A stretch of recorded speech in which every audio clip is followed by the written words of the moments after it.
కవిత కడిగిన ముత్యంలా బయటకు వస్తది. బీఆర్ఎస్ ను బలహీనపరిచేందుకు అరెస్ట్. సత్యవతి రాథోడ్.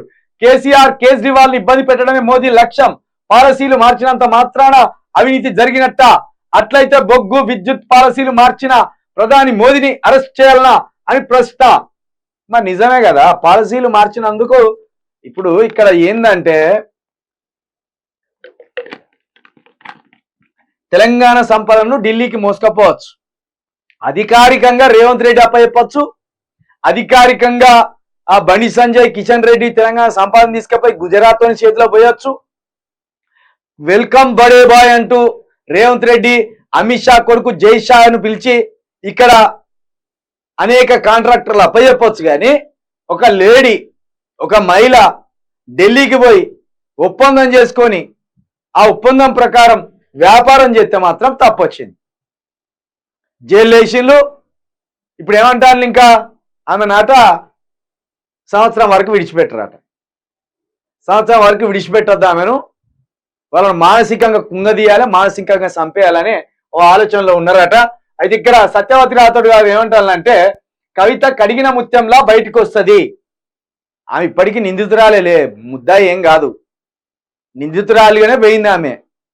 ఆమె నిజంగా చేసిందని బయటపడిన రోజు ఆమె ముద్దాది అవుతుంది, ముద్దాయి అయిన రోజు ఆమె నేరం చేసింది అనేది రుజువు అవుతుంది. కాబట్టి బీఆర్ఎస్ ను బలహీనపరిచేందుకే అరెస్ట్ అనే విషయాన్ని సత్యవతి రాథోడ్ చెప్తాంది. కేసీఆర్ కేజ్రీవాల్ ని ఇబ్బంది పెట్టడమే మోడీ లక్ష్యం అంటే నిజం. ఇప్పుడు ఇండియా కూటమి అని కొన్ని పార్టీలు ఉన్నాయి, మోడీ కూటమి అని కొన్ని పార్టీలు ఉన్నాయి. ఈ మోడీ కూటమిలో ఇండియా కూటమిలో లేని వాళ్ళను టార్గెట్ చేసిండు, కేజ్రీవాల్ ని, కేసీఆర్ ని, ఇలాంటి వాళ్ళని టార్గెట్ చేసిండు. కాబట్టి ప్రజలారా 100% కవిత అరెస్టు అనేది ఓకే, విచారణ జరగాలి. విచారణ జరగకుండా కూడా మనం ఎందుకు అరెస్ట్ చేసినా అని అనకూడదు.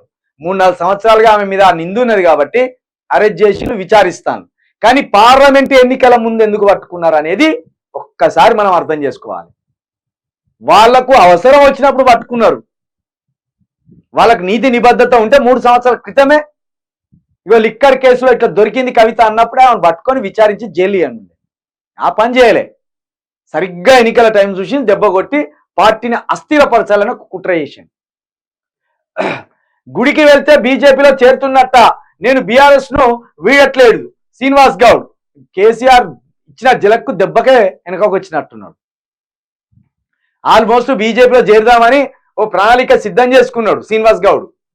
1000 కోట్లు సంపాదించినవు, ఓ చిన్నపాటి ఉద్యోగం నుండి మంత్రి అయి ఎమ్మెల్యే అయి 1000 కోట్లు సంపాదించినవు, పార్టీని ఎట్లెట్లా మారదాం అనుకుని ప్రణాళికలు ఇస్తాడు. ఒక్కొక్కడు పార్టీని మారే, ఒక్కొక్కని చెప్పులు అందుకొని చంపురు. ఎవడు మారినా మీ బతుకులు ఎట్లుండే తెలంగాణ రాకముందు, మీళ్ళని దేకినోడెవడు ఉండే, మీ మొక్కలకు అసలు వార్డ్ మెంబర్ కూడా 5రా.